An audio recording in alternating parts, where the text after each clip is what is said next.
안녕하세요. 예직교회 정란식 목사입니다. 아멘. 오늘 하나님의 말씀은 여호수아서 3장 13절 말씀입니다. 제가 봉독해 드리겠습니다. 온 땅의 주 여호와의 궤를 맨 제사장들의 발바닥이 요단물을 밟고 멈추면 요단물 곧 위에서부터 흘러내리던 물이 끊어지고 한 곳에 쌓여 서리라. 아멘. 오늘 설교 제목의 말씀은 하나님이 길을 내시면 갈 수 있습니다 라고 하는 제목으로 은혜를 받으려고 합니다.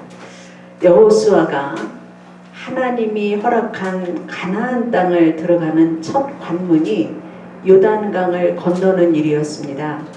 여호수아가 아침에 일찍 일어나서 강을 건너기 전에 백성들에게 말하기를 하나님의 언약궤를 매는 것을 보거든 따라 나서십시오. 언약궤와 여러분 사이에 912m 간격을 둬야 됩니다. 그러면 갈 길이 보일 것입니다. 이 길은 여러분이 한 번도 가본 적이 없는 길입니다. 여러분 자신을 성결하게 하십시오. 하나님이 여러분 가운데 기이한 일을 행하실 것입니다. 하나님은 살아계셔서 궤를 맨 제사장들이 요단물을 밟고 서면 흘러내리던 물이 끊어지고 마른 땅을 건너가게 하실 것입니다. 하나님이 기적을 베푸셔서 하나님이 내신 길을 가서 그 땅을 얻을 것입니다. 이 말씀을 통해서 우리가 하나님이 내신 길을 가려면 어떻게 해야 되는지 은혜를 나누고자 합니다. 첫째로는 살아계신 하나님은 그 땅에 들어갈 때 오직 주님만 바라보라고 말씀하시고 있습니다. 제사장들이 언약궤를 맬 때 제사장들은 912m 뒤에 두어 언약궤를 바라보고 가도록 하셨습니다. 언약궤는 하나님의 임재의 상징입니다. 어디로 가든지 어디에 있든지 살아계신 하나님이 함께 한다고 하는 사실을 잊지 말라고 하는 의미입니다. 또 제사장들이 법궤를 메고 가게 하심으로 그 땅에 관영한 죄를 몰아내고 하나님 나라가 통치가 이루어지는 나라를 세우는 것이 가나안 땅에 들어가는 목표인 것을 보게 하셨던 것을 볼 수가 있습니다. 그 여호수아 3장 10절 말씀을 보면 가나안 족속, 헷 족속, 키우이 족속, 브리스 족속, 기르가스 족속, 아모리 족속, 여부스 족속을 멸하신 이유를 말씀하시는데 그들의 제약을 하나님은 먼저 멸하시고 또 그 땅에 들어가서 이스라엘 백성들이 그 땅에 살고 있던 그 사람들의 악한 죄에 빠지지 않게 하기 위함이었던 것을 볼 수가 있습니다. 하나님의 법궤를 앞세우시고 보게 하신 것은 나의 죄성과 연약함에도 불구하고 은혜와 은총을 베푸시는 그 하나님을 바라보라고 하는 말씀입니다. 이스라엘을 구원하시고 먹이시고 용서하시고 인도하시고 포기하지 않는 하나님이 함께 하신 것을 보여주시고 우리를 구속하시고 인도하시는 하나님을 바라보라는 말씀입니다. 살아계신 하나님이 우리를 이끄시면 어디든지 갈 수 있습니다. 성령이 가시는 길은 막을 자가 없습니다. 살아계신 하나님은 언어의 장벽, 문화의 장벽, 정치, 군사 모든 장벽을 넘을 수가 있고 또 살아계신 하나님께서는 건너가게 하신다고 하는 사실입니다. 6월절에 어린 양이 피가 문설주에 발라졌을 때 죽음의 사자가 건너갔습니다. 우리 앞을 막는 세상의 모든 것을 뛰어넘고 건널 수 있다고 하는 사실입니다. 무슨 일을 만나든지 그 담을 넘을 수가 있고 강도 건널 수 있습니다.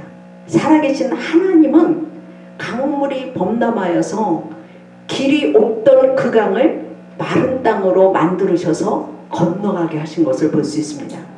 살아계신 하나님은 우리와 동행하시고 보호하고 계십니다. 하나님만 바라보고 하나님의 말씀을 신뢰함으로 요단을 건너 하나님이 허락한 땅을 얻기를 주의 이름으로 축원합니다. 두 번째로 우리와 함께 하시는 하나님은 성결하게 하라고 말씀하시고 있습니다. 여호수아서를 보면 일어나라고 하는 소리가 618번이 나옵니다. 광야를 끝내고 움직여서 가나안으로 열심을 내서 들어가라고 하는 그것에 있어서 첫걸음이 일어나라고 하는 말입니다. 하나님은 요단강을 잘 건널 수 있도록 훈련시키고 전략을 세우지 않으시고 먼저 성결하게 하라 이렇게 명령하셨던 것을 볼 수가 있습니다. 하나님은 이 성결을 통해서 하나님의 백성답게 살기를 원하셨습니다. 하나님과 동행하기 위해서는 몸과 마음이 깨끗해야 된다고 하는 것을 말씀하고 있습니다. 레위기 11장 45절 말씀에 보면 내가 거룩하니 너희도 거룩하라. 스가랴서 14장 20절 말씀에 보면 말방울에까지 여호와께 성결이라 기록할 것이라 이렇게 말씀하시고 있습니다.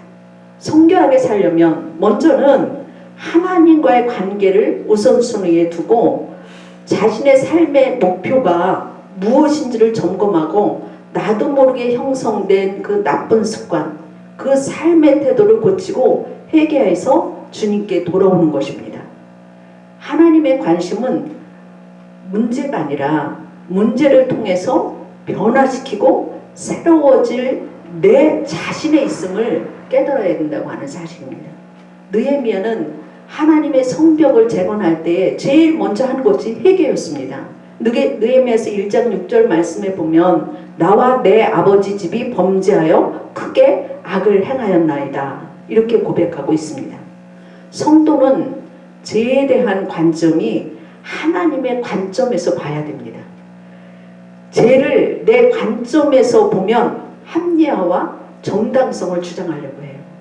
삶이라고 하는 것은 내가 하고 싶은 것을 하는 것이 아니라 해야만 하는 일을 해야 하는 것이 삶이라고 하는 사실이지요. 러시아가 공산화가 되어질 때 러시아 인구 97%가 기독교인이었습니다. 마을과 도시마다 금빛 찬란한 첨탑을 자랑하고 성당이 자리하고 있었습니다. 그런데 하나님이 없다고 부정하는 3,000명의 공산주의자가 시작한 공산주의 혁명에 의해서 거대한 러시아가 무너지고 공산주의 국가가 되었습니다. 교회가 시대의 양심이 되고 소망이 되어야 되고 성결해야 되고 사명을 감당해야 함에도 불구하고 왕족과 귀족과 함께 종교 귀족이 되었기 때문에 러시아가 무너졌던 것을 볼 수가 있습니다. 성도는 가정마다 직장마다 학원마다 어둠을 밝히는 성결하고 거룩한 삶으로 믿음을 지켜나갈 때 하나님이 허락한 그 땅을 얻을 줄로 믿습니다. 마지막으로 세기를 여시는 하나님은 법궤를 메고 요단강에 들어서라고 말씀하시고 있습니다. 근데 여호수아서 3장 15절의 말씀을 보면 궤를 맨 제사장들의 발이 물가에 잠기자 곧 위에서부터 흘러내리던 물이 그쳤다 이렇게 말씀하시고 있는데 여기서 잠기자 이런 이 단어는 적시다라고 하는 의미가 있습니다. 그래서 물이나 포도주나 피 같은 것을 바르는 거예요. 제사장들이 발끝으로 요단강물을 살짝 적신 것입니다. 완전히 잠긴 것이 아니에요. 제사장이 순종해서 어깨에 언약궤를 메고 물가에 다가가서 물을 발끝에 살짝 적시기만 했어도 하나님은 크게 역사하셔서 요단 강물이 곧 그쳤습니다. 만약에 그 언약궤를 메고 강가에 서 있으면서 발을 물에 적시지 않았다고 한다면 여전히 이스라엘 백성은 광야에 남아 있어야 합니다. 그러나 말씀에 순종하여서 물에 발끝을 살짝 적셨을 때 하나님이 길을 내셨습니다. 그리해서 그 요단강을 건너서 그 땅을 얻었고 하나님이 살아계심을 보았던 것을 볼 수가 있습니다.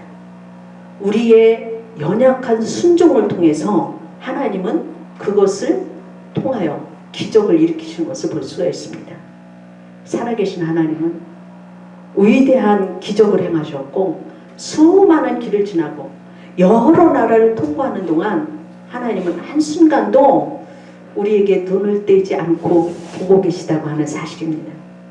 우리를 보호하시는 하나님이십니다. 우리는 하나님을 떠나서는 우리의 삶과 세상을 말할 수 없고 하나님은 살아계셔서 언제나 어디서나 하나님의 뜻을 이루시는 하나님이십니다. 우리를 불러내어서 하나님의 일을 맡기시고 믿음과 순종을 일깨워 주시고 하나님의 사랑과 자비를 나타내시는 하나님이십니다. 여러분 주님을 바라보며 일어서셔서 성결한 삶을 사시며 주님 말씀에 순종할 때 요단의 물을 말리셔서 하나님이 내시는 길을 걸어가게 하는 그 기적이 날마다 있으시기를 주의 이름으로 축원합니다. 아멘.